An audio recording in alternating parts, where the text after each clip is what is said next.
All right. So we just finished the meditation, and I am curious what is present for you right now. Hmm. Yeah. I think during the meditation, what came up for me was places where my body was able to lean into the support that was present, and places where my body was resisting. And my experience with my breath as that happened, Mm, as I was noticing that. mm, Yeah. So that also speaks to me of um,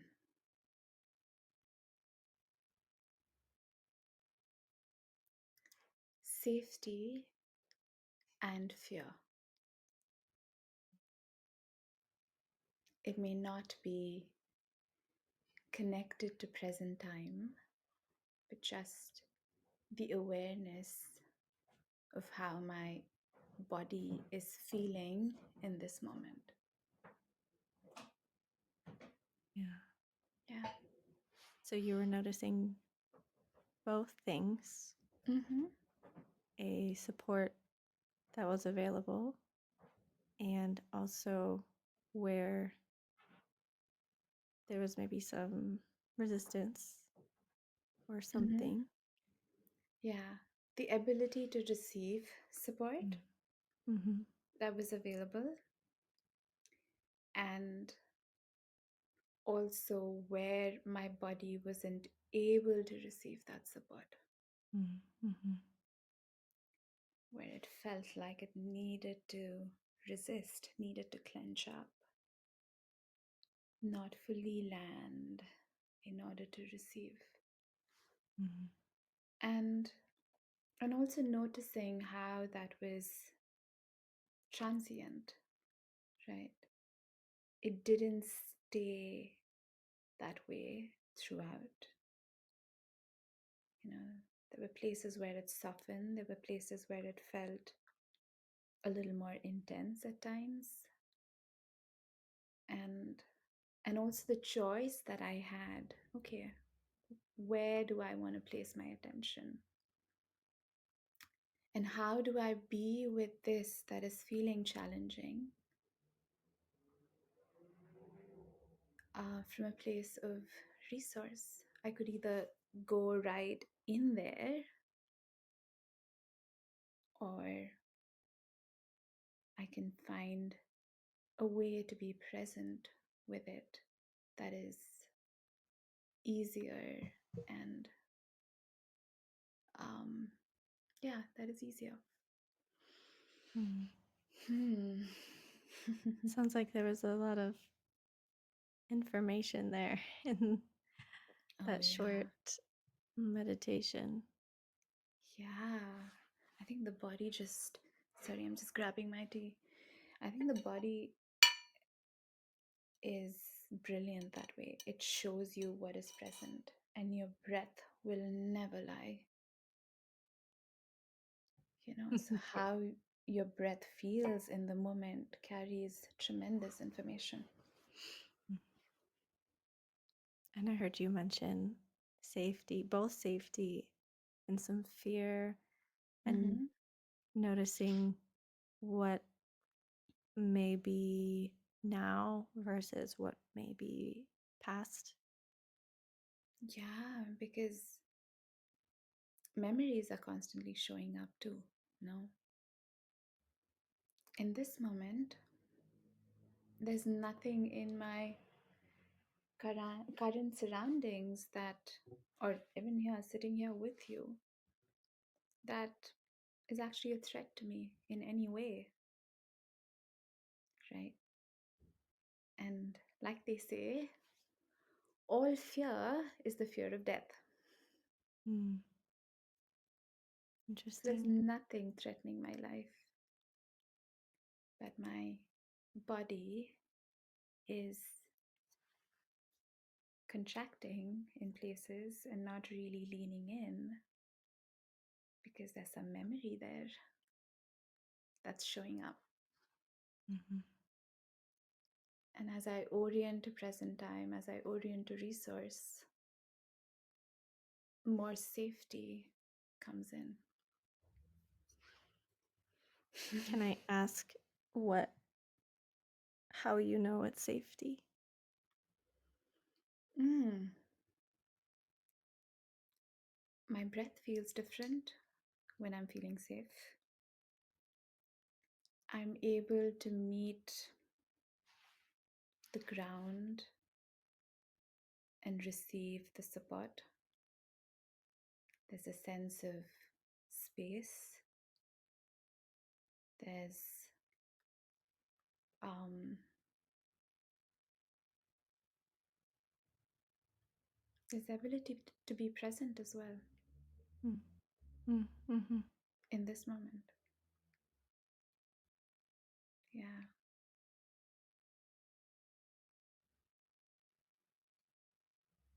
When I sit with that word of safety, I notice a calmness. Yeah. Yeah. That resonates.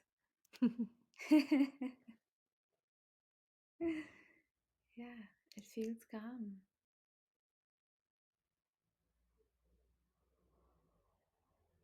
Yeah.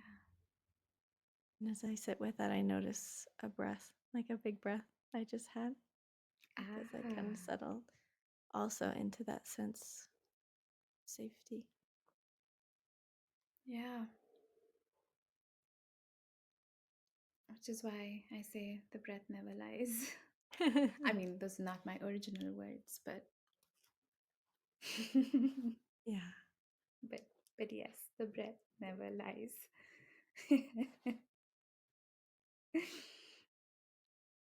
yeah. The body is fascinating. It is. Yeah, it is extremely fascinating. And it has so much information.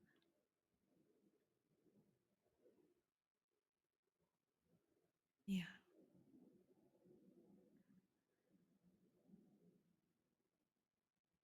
When I sit with that, it's um,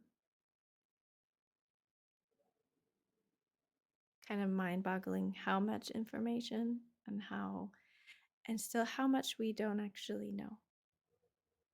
Mm-hmm. Yeah, that's true. How much we actually know. Yeah. But there's always potential to explore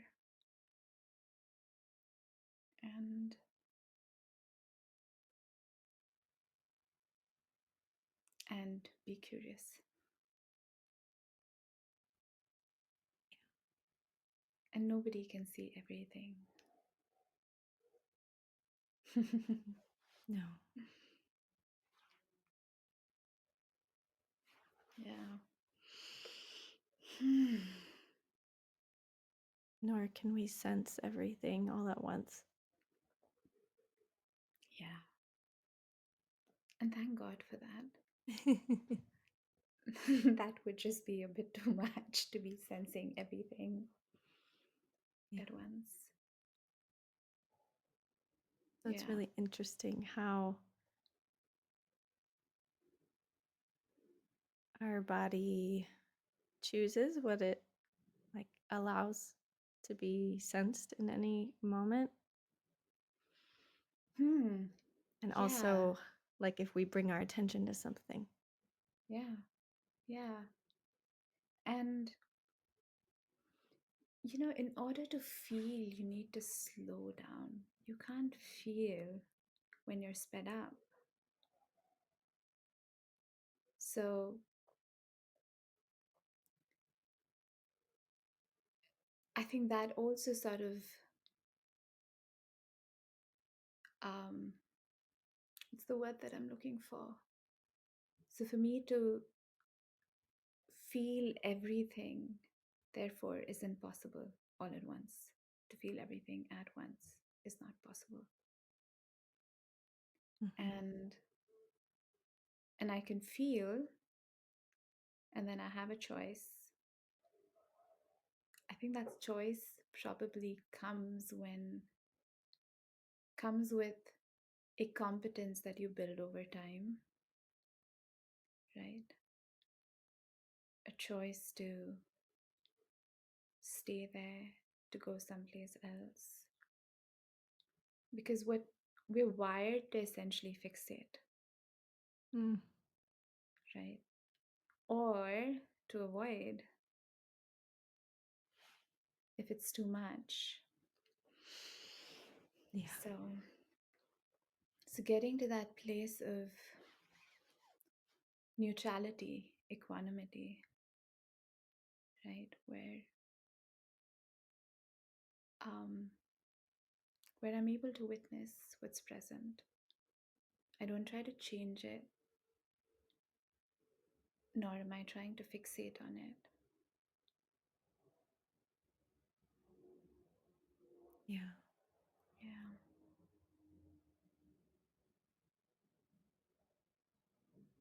Yeah. And And that's, sorry, go on. you can finish. Now, I was saying Vipassana meditation is all about that, right? You're not fixating on anything, you're not trying to change anything. You're essentially witnessing. You scan your body, you're witnessing, you finish one cycle, and then, from head to your toes, and then you go back up, and then you come back down. So yeah, that's how Vipassana teaches you to come into equanimity. Though I have some issues with that, but yeah. Mm.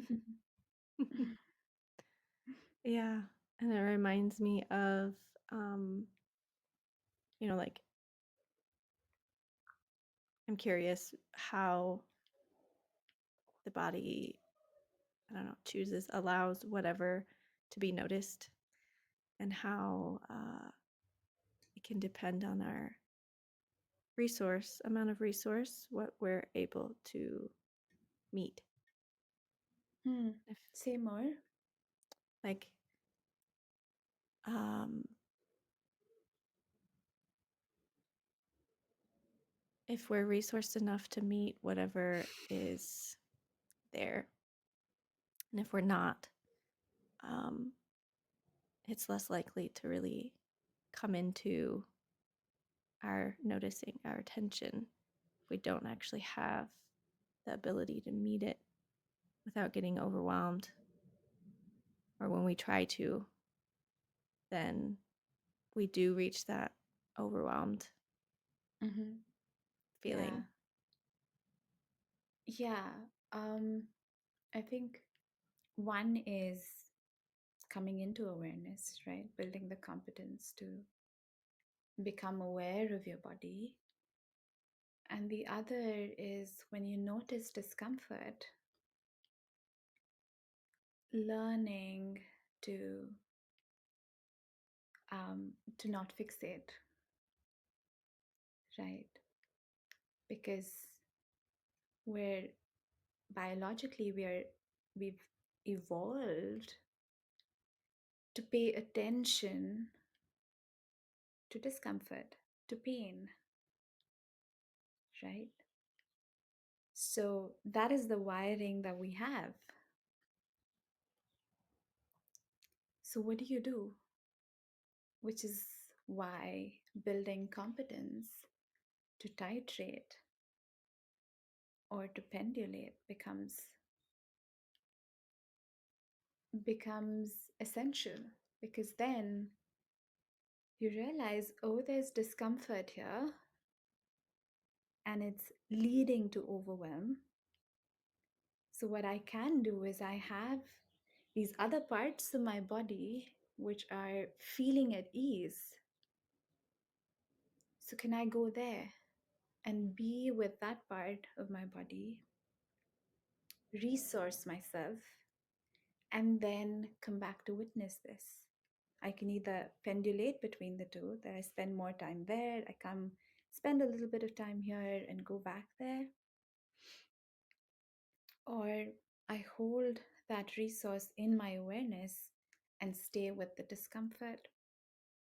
So it's not, so I'm able to turn the volume down a little bit, right? So Yeah. those are competencies that are essential. And then yes, the body is going to show you what it shows you. Do you have the ability to feel it? Mhm. Does that make sense? Yeah. Yeah. And I like that idea of going somewhere else, feeling resourced, and taking that resource with you to Mm-hmm. this other discomfort, Yeah. uh, seeing what that does. Yeah. So you're essentially meeting it from a place of resource. If I'm Right. only going to stay there, then it's just going to feel, it's just going to overwhelm me more, right? Right. When there's discomfort, because then the body is like, oh, there's a threat here. Mhm. So it's that much harder for me to come into safety when I'm stuck there. Right. Right. And then Yeah. the body also has its amazing ways of dealing with that overwhelm Oh, by, absolutely. freeze, shut down, dissociation. Numbing. Yeah, Yeah. yeah, absolutely. And When thank there God that isn't enough exists. resource to meet it. Yes. Yeah. Yeah. Thank God that exists. Yeah. Yeah. Which is why um, you have to meet yourself where you are. You can't force someone out of dissociation, out of numbness, but you can be curious Mhm. and you can bring in resources and welcome the dissociation, welcome the numbness. That's what it starts with. Right. That's Yeah. there in service Of of you. what you need right now. Yeah. May not always be what you need right now. You needed it at some point. Mhm. It may be wise to even ask the question, do I still need it in this moment? Right. There's something that is sounding an alarm like it needs it. Something Yeah. that's And but yeah, the differentiation between is this still about now? Is this actually what I need in this yeah, moment? yeah, Or is it a repetitive pattern or like a reflex? yeah. There was a time that I didn't have the competencies that I have today. And that was my way of protecting myself. I Mm. didn't know any better. And my body's intelligence, I mean, my body is extremely intelligent. And it did what it needed to do to take care of me. But today, my life is different. So, do I still need that? So, the question also could be, is this a memory? Right?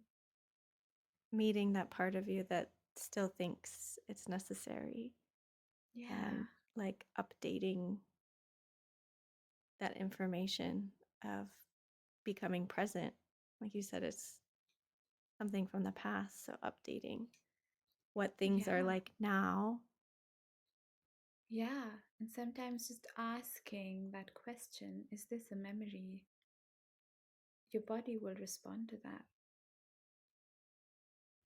If it is a memory, you know, I just asked that here in this moment, right? And I was also noticing a part of my body, it's essentially my psoas muscle.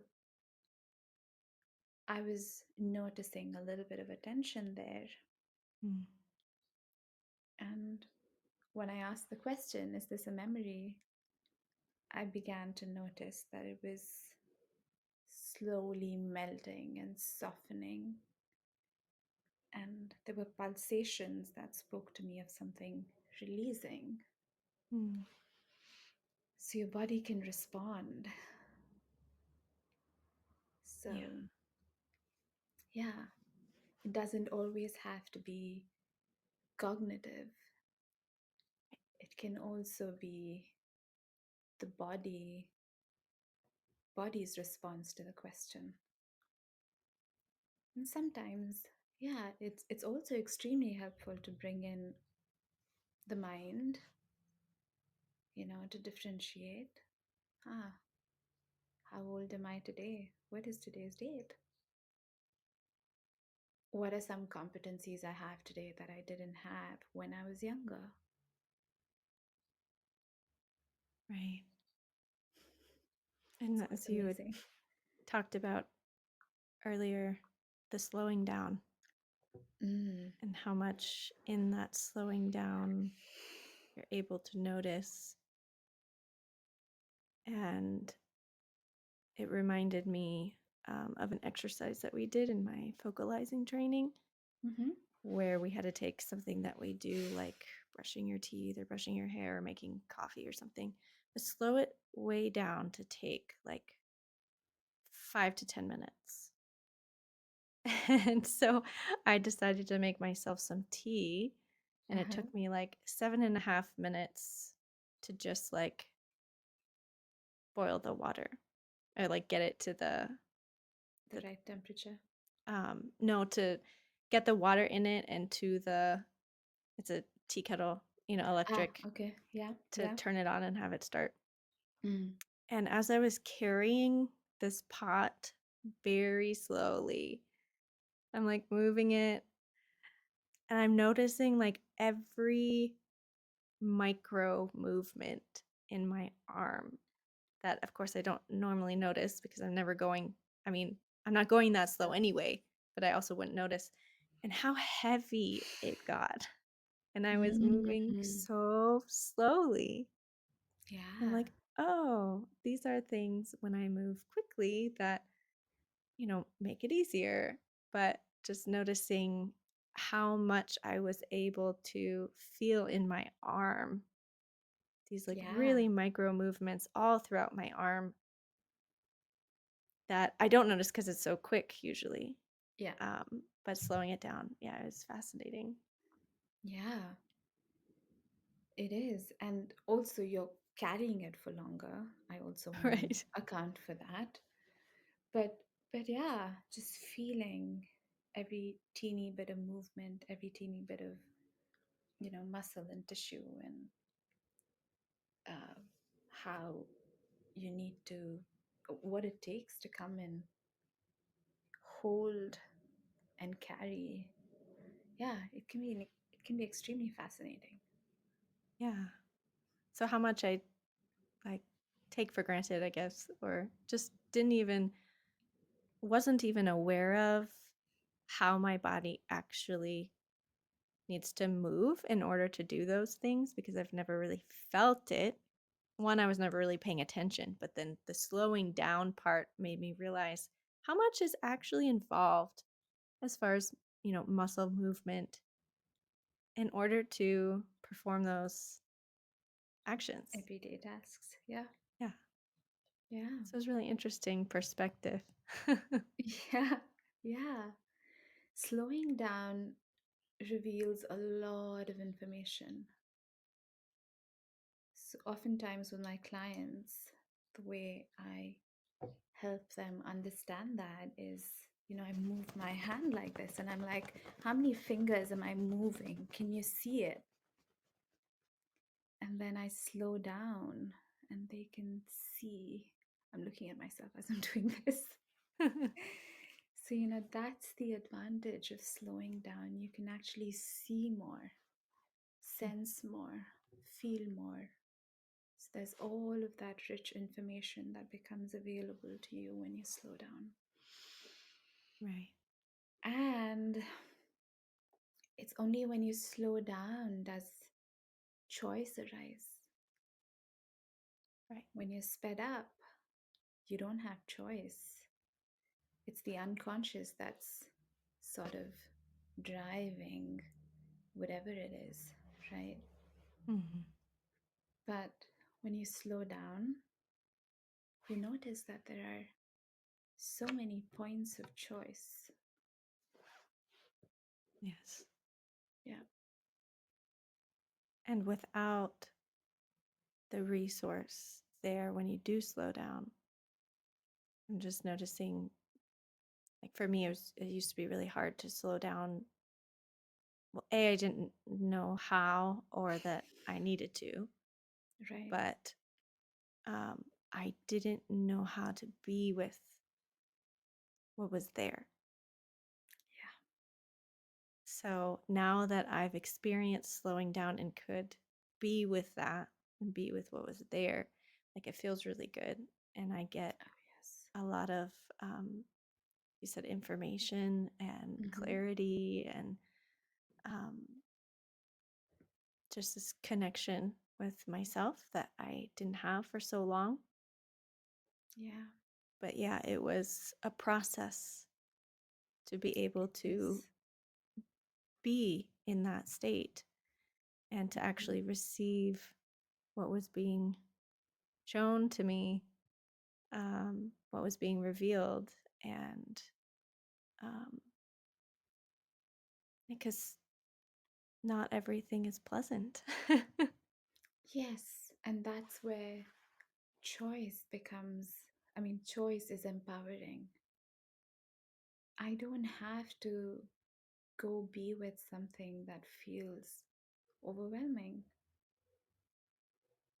In Continuum, we're often asking the question, what else is present?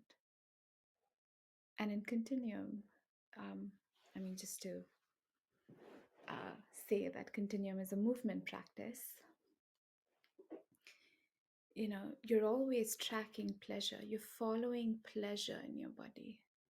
Mm, And then when you hit a wall, where, there could be tightness, there could be rigidity, density, whatever it is, you either offer your body something as a way to resource it, or you ask the question, what else is present?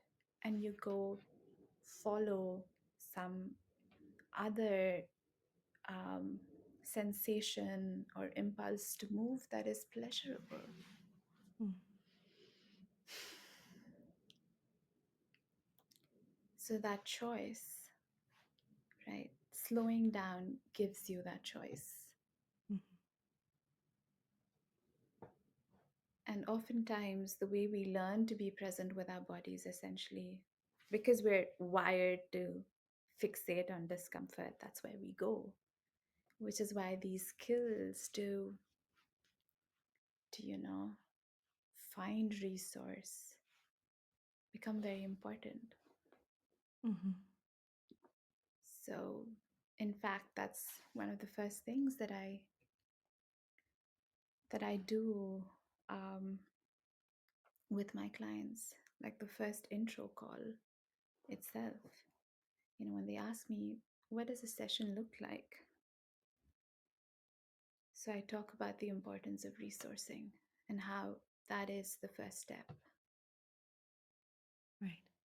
You don't go out to you don't go mountain climbing without the right gear, right? Right.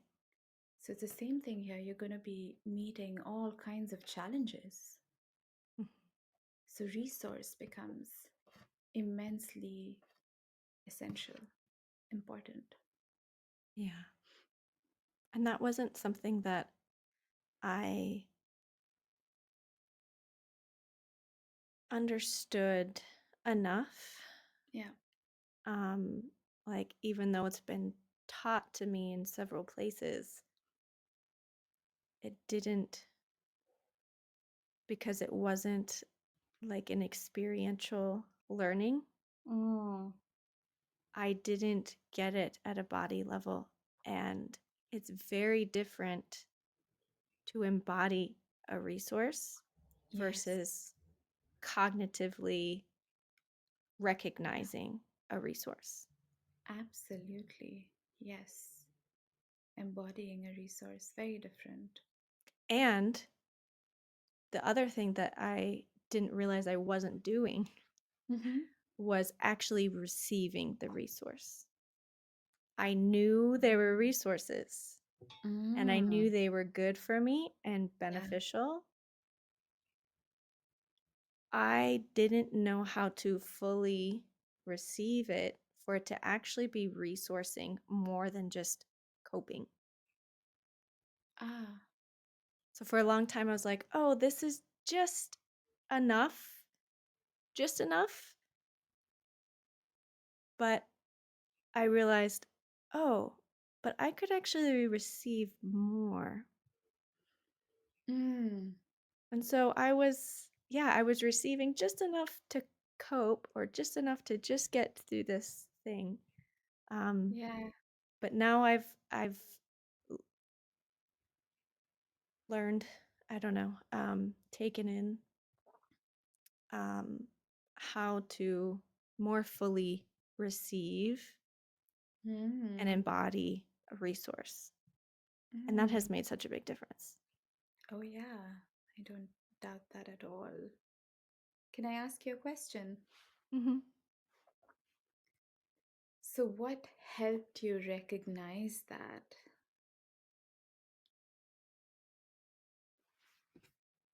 So we did a practice in this vocalizing training where, Mm-hmm. because we also start with resource, Mm-hmm. and we were just kind of taking an inventory of our resources and taking a moment to embody them so that we really could, know what it was giving us, what how our body responded to it, how we knew it was there, Mm. how we knew we were receiving something. Mm-hmm. And I had taken a bunch of things that I knew were resourceful that I would use in the past. Um, So you said you'd taken a bunch of things, so they were items, objects. uh, Not necessarily, just things that I knew were beneficial to me. So like Mm-hmm. being out in nature or Mm-hmm. um, breath. Right. Like cognitively, I know these are good resources, Mm. and um, I know, pausing and breathing and Right. uh, grounding, whatever, you Mm. know, I've learned these cognitively, and Mm. I could um, carry out an action, but that doesn't mean I was embodying it. It doesn't mean that I Right. was actually well, receiving it, like letting it in, letting it um, give something to me, Mm. but that also the step of noticing, okay, what does this feel like? Where am I noticing it? What does it feel like to receive this? And once I did that, I was like, oh, this feels very different. Yeah. And so then having that kind of anchored now into me, those experiences, when I do recall that even as a memory, the memory of that can be resourcing to me. Yeah. Yeah. It is, isn't it? Memory can be resourcing as well. Yeah. Yeah. How So beautiful. it was just, I was like, this is what I've been missing. Like, and this is something that I've heard teaching on for years. It's not new. Mm, It's not new, but I wasn't, I don't know, led to do it in this way or to have this right. experience. It was more, this is how you do something, this is what you do, but not Mm, take the time to do it. Or it'd be, a suggestion like, oh, of course, everyone should do right. this. But it's like, there's nothing that like made me go out and do it, Mm, you know? yeah, yeah. I hear Um, you. yeah. So, Yeah. Mm, yeah. Um, I it just made me go back in time to, I mean, just made me curious about how um I came more into my body. Like, what was the starting point for me to um for me to actually feel and embody. Yeah, I was just, yeah. yeah.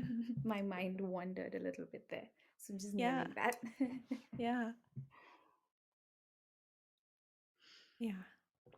And Yeah. it has been a process, of course. It's been a process, Yeah. It is. It deepening always into, is. yeah.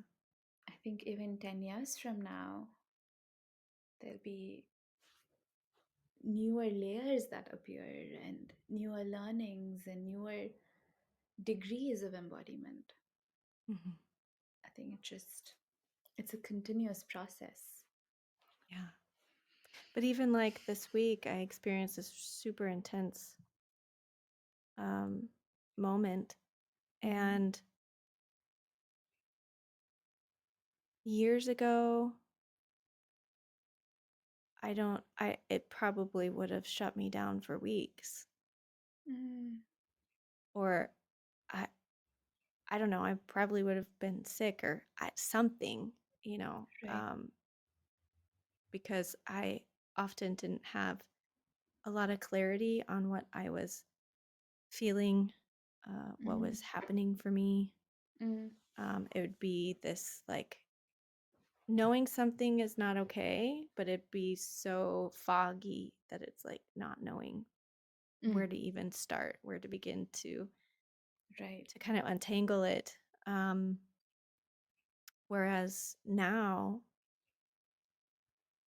it was kind of a constant noticing, even if in the moment I didn't um, have the means to like pause and slow down and like be with things at Mm-hmm. first. Um, there was a lot of noticing and clarity on why I'm feeling this way, what I'm feeling, what is happening for me, what I need, um, orienting to support. Mm-hmm. Because I was like, who can I reach out to right now? Like, I need Wow. help here. I need support. And I did have support that day. And there was a, it was a women's group. Um, One of the first times that I've ever had my camera off, because usually I'm fine.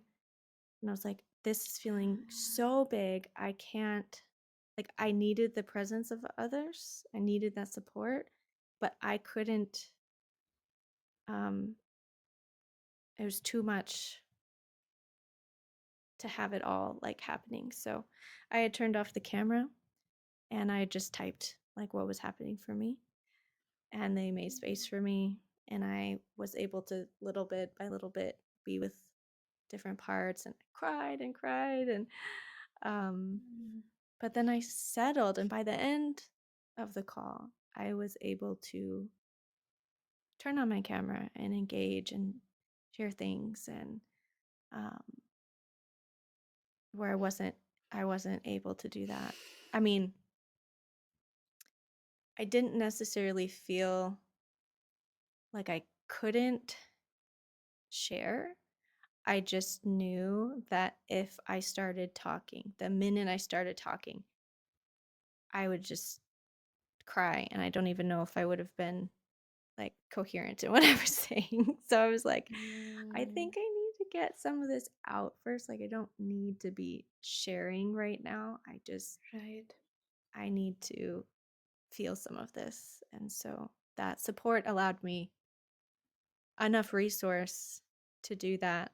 And within, an hour, I was mostly fine. So this was like half a day worth of very, very intense. Like I've not felt this intensely in a long time.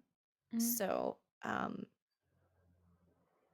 just noticing how yeah. far I've come Oh, and what I've been able yes. to be with. Yeah. I see that. I want to acknowledge that. And I'm also hearing how you exercise choice at varying points there. One is to also look out for, okay, where can I get help?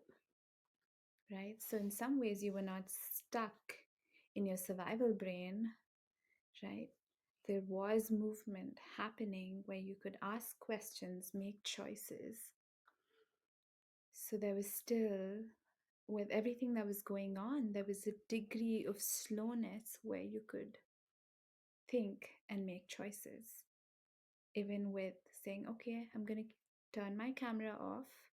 So, you're also meeting yourself where you were at that moment and typing what you needed to say because you're like, yeah, if I start talking, I heard you say, I don't know if I'm going to be coherent. Number one. No, actually, number one was, oh, I'm going to just start bawling, Right. right? And then I don't know if I'm going to be coherent. Mhm. And and then that relational safety and co-regulation that you got from that space, which welcomed you just the way you were in that moment, right? Right. You were not expected to turn the camera on, you were not expected to speak. They met you where you were. Right. And I'm also feeling so glad that you have these spaces. Me too. Yeah, that's what we need, right? As an adult, we need to be able to self regulate and also co regulate, need to be able to move between the two. Mhm.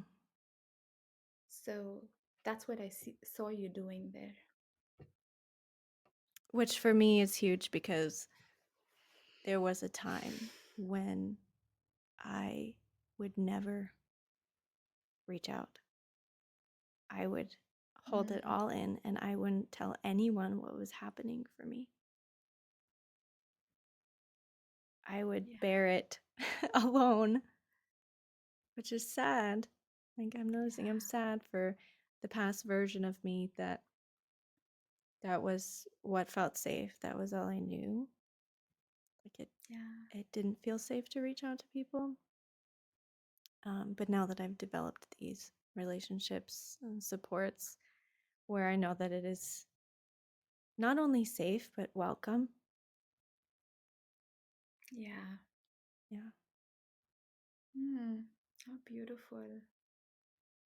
Yeah, I'm glad you were able to make that journey from that place where you weren't able to do that to today where you're able to do that.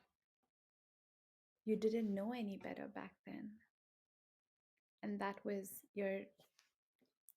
the mechanism that you learned, right, was to keep it all inside because you didn't know what else to do. Yeah. Well, I would say I would have liked to get it out, but I didn't trust anyone to Mm.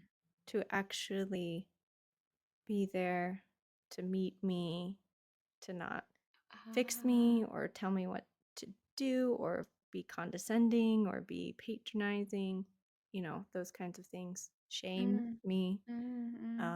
So it was self-protective. Yeah. Um, Definitely knew I needed help, not knowing where to go for the help that I needed, Mm, not knowing mm. where the right support for me was. Because there had been other Right. times where, confiding in someone that didn't end well for me. I'm so sorry. Yeah. So there's definitely Mm, like you said, no choice really mm, was mm. available to me at that time. Yeah. The choice was being made for me, that unconscious, Um, and yeah, but this time I had choice. This time I had Yeah. support, and it made such a difference. And I didn't have to suffer in that for Whew. who knows how long it could have been. Yeah. Thank God Yeah, for that. You didn't yeah, have to suffer in that all alone. hmm Hmm. yeah, Oh, I'm so happy for you because that's a powerful place. is yeah. Which is so funny because I feel society tells us that having to rely on others is a weakness. Oh yeah. And to be strong, you have to be self-reliant. And how um it's just not true. It's It's not not. true. It's not. And there's so much power, and you Yes. feel it, and it's like, oh yeah, because that self reliant place, not only is it lonely, but it does not really feel that empowering at all. It Such is a not struggle. at all. Yeah, it is. Absolutely. Because biologically, we're not meant to be, I wouldn't even call it independence. It's actually hyper independence. That's what the culture expects from us, hyper independence, you know? And we're designed to be interdependent. Right. So, yeah, I I also suspect that individuation is mistaken to be, yeah, hyper independence is equated with individuation. And treated They're like a very different virtue. things. Yeah, they're two very different things. Yeah. And I adapted to hyper independence. Mm-hmm. And so, from knowing that place intimately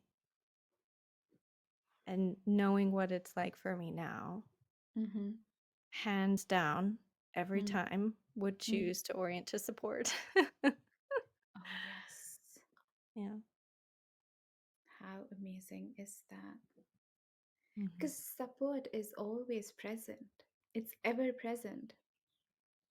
We just don't know how to orient to support Right. because the ground is there. As an example, gravity is there, right? Mhm. And it doesn't discriminate. I mean, it doesn't matter if you're an elephant or an ant, it's there. Right. That was So, another, yeah, powerful revelation this year, noticing how resource is ever available and mm, that it doesn't leave me.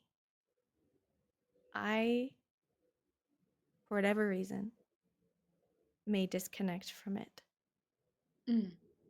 but it is never leaving me, Oh, yes. and I can return to it at any time. And that I have almost never felt anything more powerful than Oh, yes. that. Yes, that is so true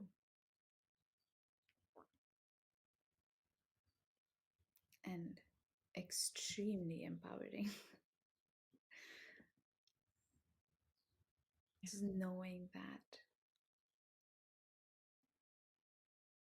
and being able to do that. Mhm. Yeah. And not criticizing or shaming myself. Because before it was like, oh, there's something wrong with me, right? There's something wrong with me that I can't do Mm, this or that or be with this or that. And like, no, I have no resource right now. And if I choose, I can connect with it. yeah, yeah.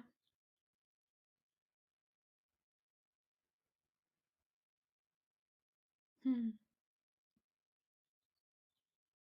I'm curious seeing what you're noticing right now. I'm just sitting with what you just said, and it takes me back to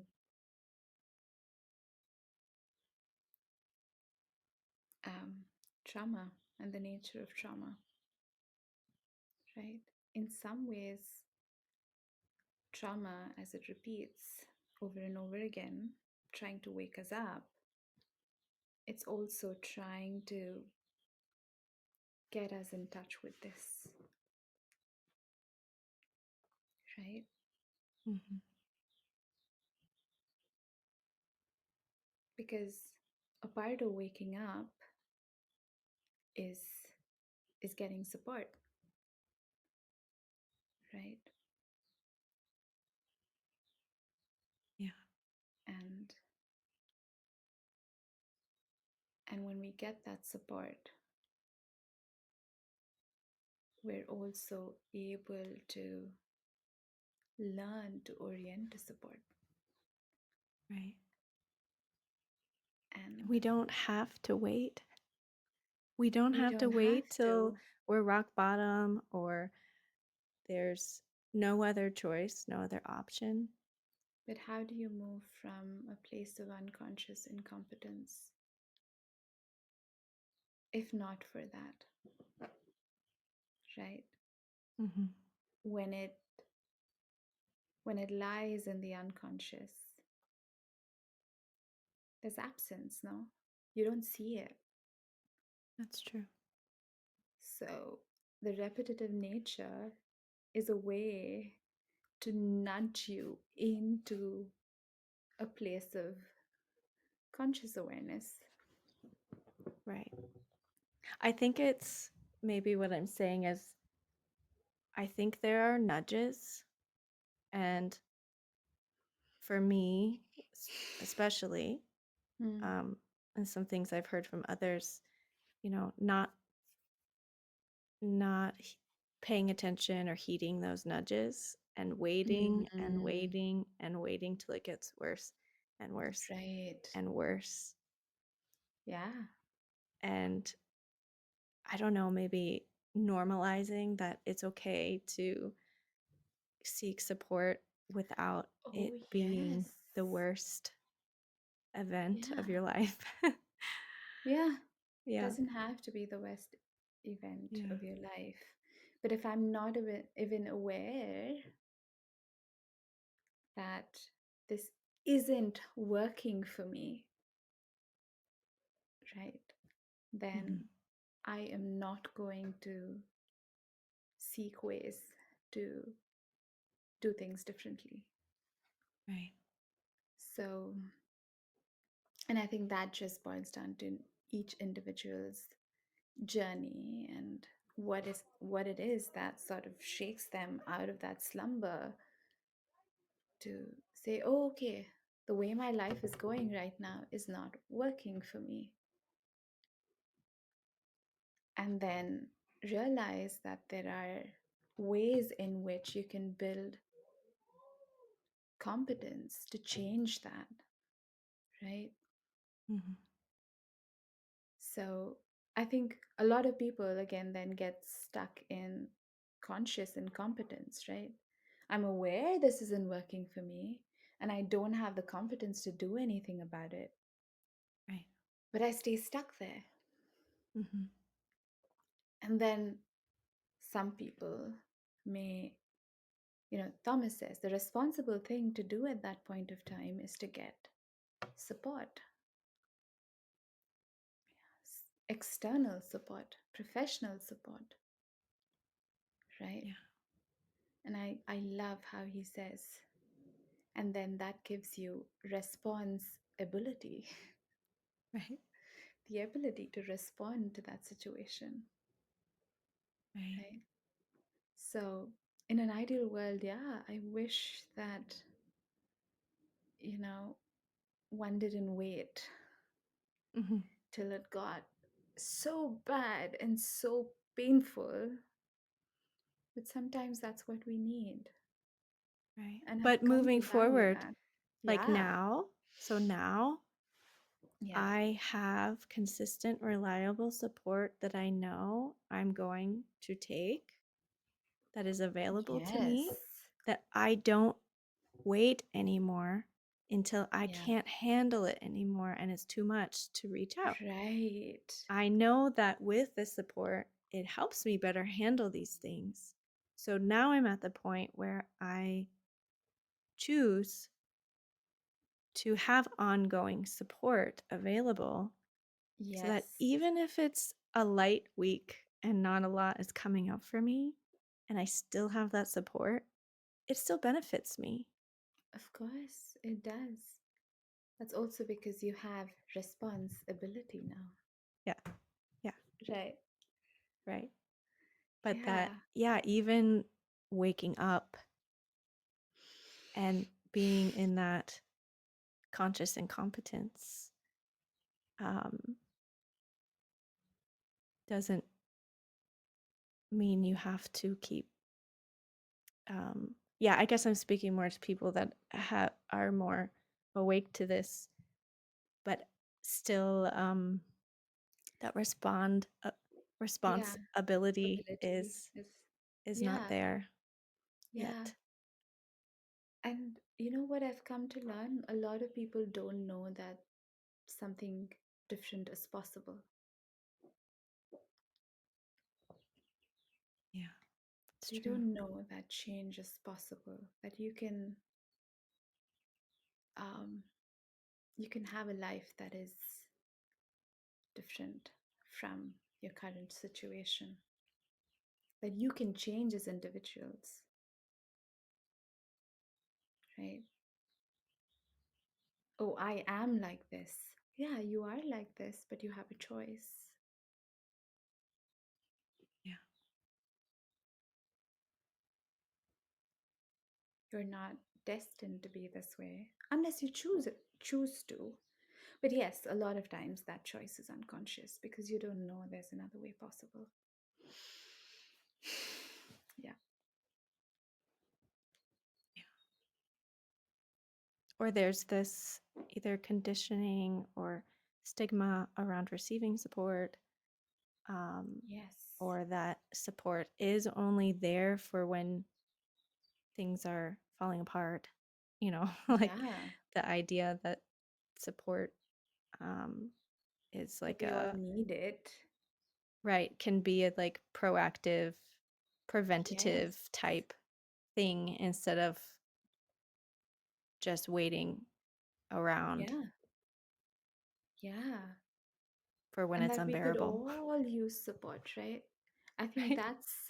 that's the point. we could all use support. Doesn't matter um, who you are. Right. And I don't know, but I don't know if there's such thing as too much support. Maybe. What is too much support? Right. I can make a choice there as well, right? Um, with regard to, I'm trying to see when you say support here. Um,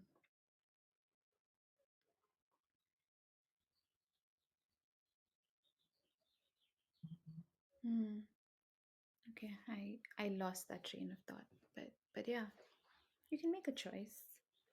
You Right. don't have to always keep, you know, leaning in. You can also have your independence. You know, Right. we're saying hyper independence is bad. We're not saying independence is bad. We're saying, hey, you can move between independence and interdependence. Right. You don't have to always be dependent either, Hmm. right? You can take your space, you can be independent. I don't know if that quite translates into what you were saying about support, but there are threads there. Hmm. Yeah, I see Yeah, that. yeah. And kind of like, so when I had done the artist's way, Mm-hmm. um, there was something in there about abundance and how, like, abundance is equally available to everybody and it never runs out. And so, like, if you ask for abundance, or if you ask for something, you're not taking from someone else. Like, everyone has the same access to this. Mm. And um, so, when I think about that in terms of like resource or support, um, I I think for a while there was maybe guilt around how much I was receiving and like feeling bad or like Mm. feeling like it's too much or and so I think my question comes from that place of like, is there too Ah, much support? Can ah, I? Yeah. yeah. So what I'm hearing there is guilt. Mm-hmm. Yeah. Yeah. Um, a very wise person, one of my teachers, once told me that guilt often is an indication that one is taking disproportionate responsibility for Mm. something. And I feel like that can be applied in this context, right? Yes. Yes. Yeah. Yeah. Also tied up with some, you know, shame, feelings of Mm-hmm. worthiness, Mm-hmm. feelings of, um, you know, different thoughts of conditioning around Yeah. what people are allowed to have Yeah. and not have. And Yeah. yeah. Yeah. It's yeah, it's about worthiness and it's about shame as well. I see that. Yeah. Yeah. Am I worthy to receive worthy of this? Right? Yeah. But I like how What? you said again, it's a choice. So like, sure, maybe there is no not too much support, but this noticing of like, okay, I have all this support. Do I need this still? Do I need this much? Mm-hmm. I can make a choice. Maybe it's a Yeah. yes, maybe it's a no, Yeah. but You that can make that choice. choice. Yeah. Yeah. And you can also go beyond cognitive questioning into, you know, checking, how do I feel about this? What's going on here? Right? a more embodied inquiry into Right. the question, why am I feeling this way, right? And then information starts showing up. Like you just did that, right? You said, guilty, Mm-hmm. shame, Mm-hmm. feeling unworthy. So, how Right. does that feel in my body, this guilt? Where do I sense that? Mm, how does that feel? How is it for me to be with that sensation? What happens?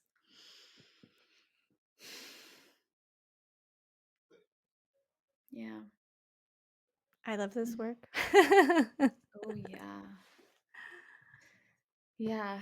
Not a dull day. Never a dull day, Yeah. right? Yeah. but but yeah, I think this um, giving and receiving, right? That exchange, that balance. Sometimes, as you inquire, you may realize that there is a bit of an imbalance, or not, but Mm-hmm. yeah. But even if you were to just look at the breath, there is that exchange that is happening, right? I receive and then I give. I receive from the field and I give to the field. I receive oxygen and then I give out carbon dioxide. I receive support from the field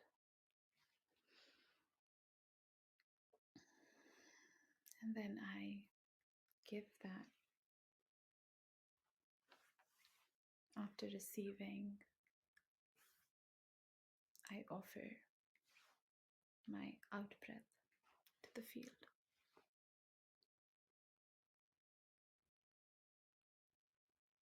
So, yeah, that's sort of always there.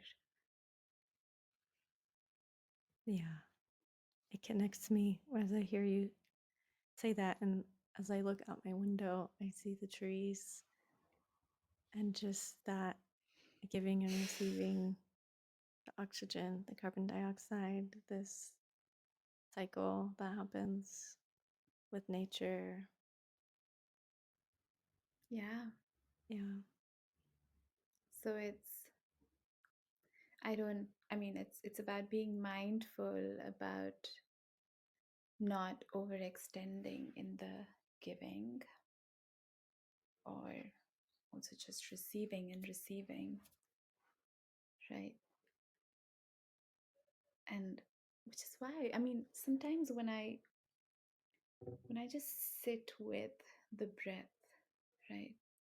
You realize that there's just the breath is such a rich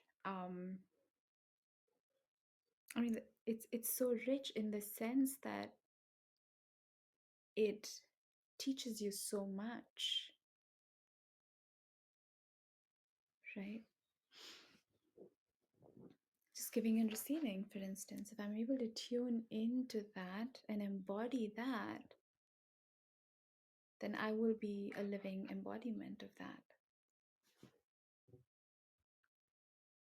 Right. right? If I need to receive support from the earth,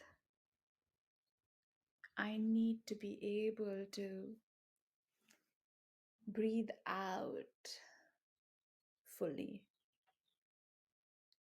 If my breath is not moving out with ease, then my body is resisting and not receiving support from earth, from Mama Earth. So it's such a powerful teacher, this breath. And also, it's our oldest companion, right? Mhm. One of my dear teachers often speaks of that. You know, this breath has been with you since the time you were born and you took that first breath of air. It's an old companion, and it's been there through everything that you've done. Takes me back to what you said, support exists, orienting to that. So the breath is a resource.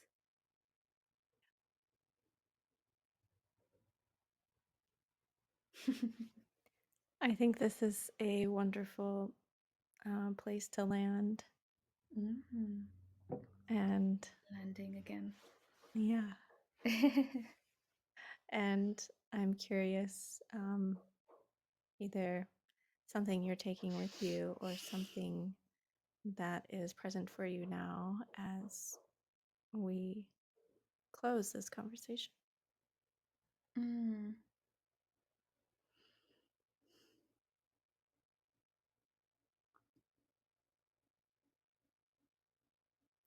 I think in this moment, I'm just struck by how I can't receive support from the earth if the breath that I have taken in, if my inhalation, right? Okay, let me rephrase that. If I'm unable to exhale, right? I'm just sitting with that giving and receiving and how closely connected they are. I have to give something to receive. Mm. Does that make sense? Because I'm just Yeah, thinking aloud here. yeah, I'm sitting with that. And support is always available. Resource is always available. And the power of choice. Maybe I can just go on and on and on yeah. listing a number Yeah, of things, but there's so many things, so many reminders, right? We're not always holding this in our awareness. right.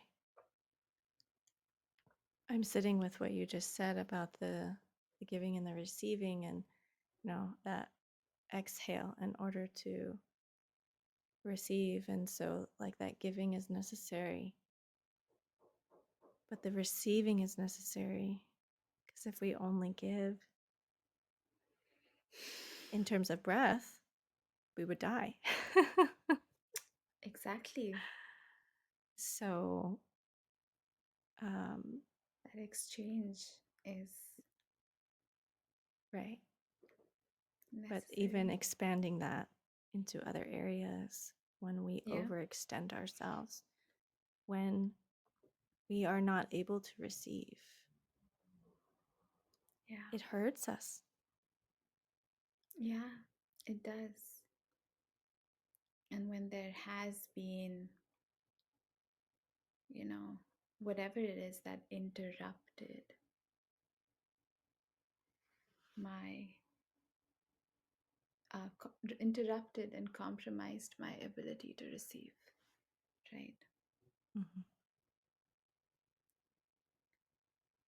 Um, yeah, there's something that happened. Right. So if we are able to soften the inhibitors, then, it becomes easier to orient to support, to give and to receive.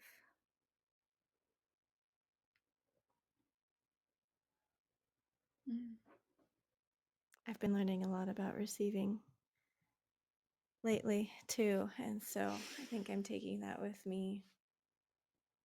Um, Really, how crucial it is. Mm-hmm. that my past experience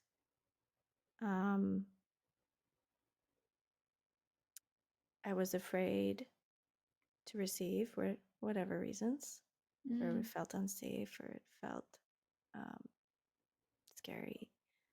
Um, but that avoiding it still doesn't give me what I need. It doesn't, right? It doesn't.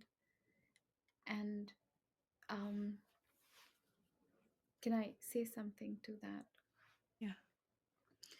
Avoiding that, yes, it doesn't give you what you need. But at the same time, there was a reason that you learned to avoid it, right? Mm-hmm. If I were to just go back to the breath, right? What often happens when there's, for me, if I were to just speak about myself, I remember that I spent many years terrified, having lost my mom when I was that young. Um, and it was terrifying in many different ways. And learning that she was sick, and then, that experience of just watching her condition deteriorate and her passing away, right? It was terrifying for me as a little girl. And in that, and like I said earlier, right, all fear is fear of death. Again, not my words, right? So in that kind of fear, what does an animal do when it's afraid? It becomes immobile. It's not breathing, right? So I noticed that I was holding my breath, right? So there's no receiving or giving that happens in that situation. And I don't have choice there, Right. right? So I think what I'm saying is I also have a lot of compassion for that part of you that didn't know how to receive. Mm-hmm.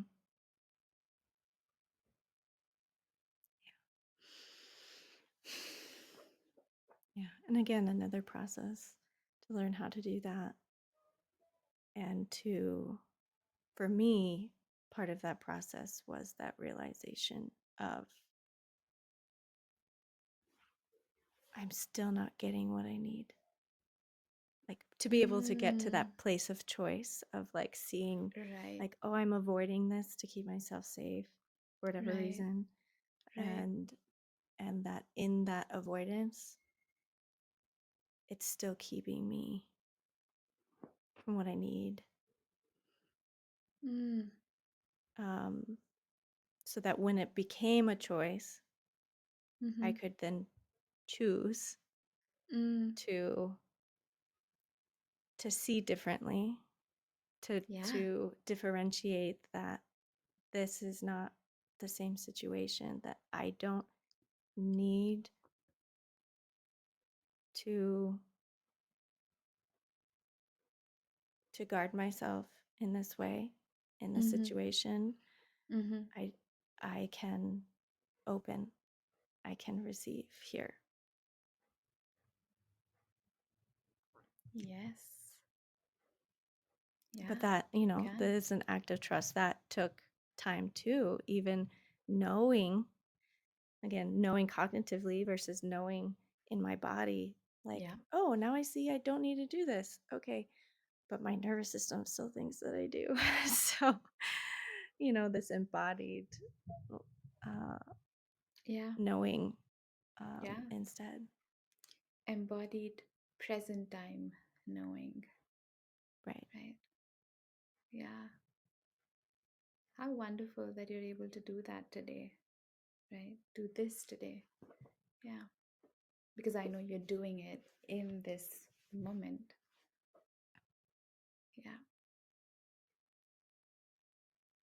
Thank you. You're welcome, and thank you for having me. Yes, thank you for being here and sharing yourself and being present with me. Mhm. I appreciate you. Welcome, and I appreciate you. It's a mutual admiration society here.